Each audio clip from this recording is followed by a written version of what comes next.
Ryan, over to you. What do you think? What sort of top tips for these guys? Thank you.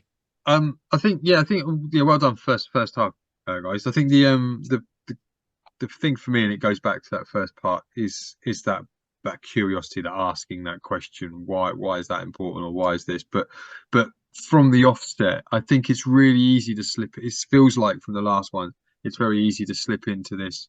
I've got my way of Mm. like kind of doing this consultation, and maybe just flex into that. Okay, well, let's just have a chat at the beginning.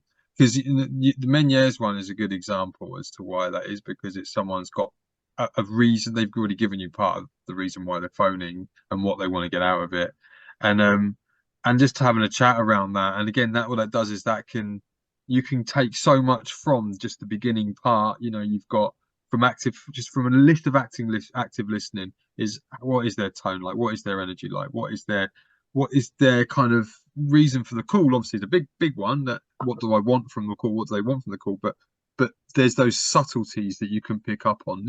Fair play to the first person with the door, bringing that back into the conversation, but that's a cue. Stuff happens in that first 10-20 seconds that you could probably just be aware of. It may go, oh, it's just an SP has got an itchy face. Oh no, actually it's that hay fever. I don't know.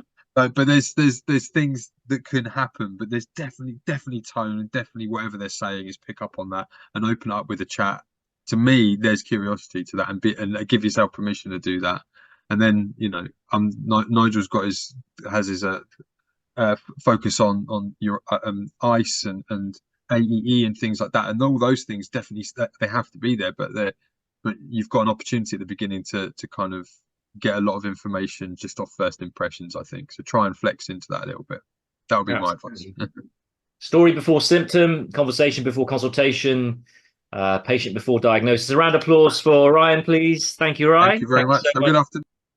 Thank you. All right. So we are going to take a quick break, guys, and we'll be back here to start very promptly, please, at 10 past 3. So go and reflect on what we've done in the last 2 rounds. Let's try and really bring it together for our next round. Thank you. 10 past 3. It was a really good afternoon, and I get the impression, obviously I wasn't around for Ryan's stations, but I get the impression there's been some real improvement. So props to you all for taking that all on board in such a short space of time, because it is a different way of working. It's so ingrained into you in med school to do things a certain way, and then this is like turning it on its head, really. And but once you kind of adopt this stuff, once you really commit to it and working in this way, honestly, I really think that you'll be fine and you'll fly.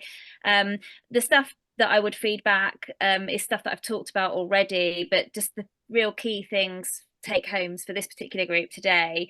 I've said it before, but really, and some of you did to a greater and lesser extent today, but just encourage you to kind of engage in the reality of this. As I said before, we are simulated patient, we're actors, but we are going to try and make it as realistic for you as possible. That's what we do.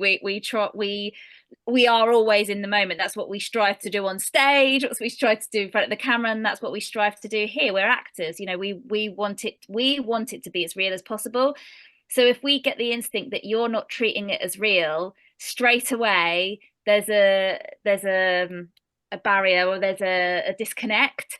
So really treat it as real. And as I say, some of you did today, and that was really beautiful, and there's some really lovely moments. And it's interesting for the examiner to watch that. I'm not an examiner, but from what I hear, it just especially when they're looking at so many of the candidates, it's a little bit of pizzazz to treat it as real. It's like examiners will look at a really good candidate and go, I want that person to come and work for us, or I want that person to be my GP. There's something special about like that. it. Yeah. Yeah, but if you can, I think I think it was Manpreet, there was some lovely little things in there that you can't necessarily teach, but just little moments, saying, well, you're a lovely mum, and that's just such a real lovely moment, and for a mum as well.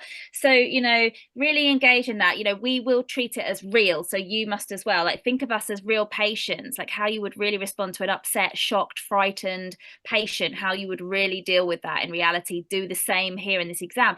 And if anything, that should hopefully get you out of your own head of anxiety of this being an exam. Instead of you thinking, oh my God, am I ticking the boxes? Just think, just if you're in the moment with your patient, then you're getting all that other rubbish, those other voices in your head away. Do you know what I mean? So because you're focused on your patient. And AEE, like, never underestimate the value of AEE. It's so important, and doing it with, you know, sincerity. So use phrases that are not stock phrases that you've learned from med school, but that ring true to you. I think what you would say to, as Nigel said, a friend.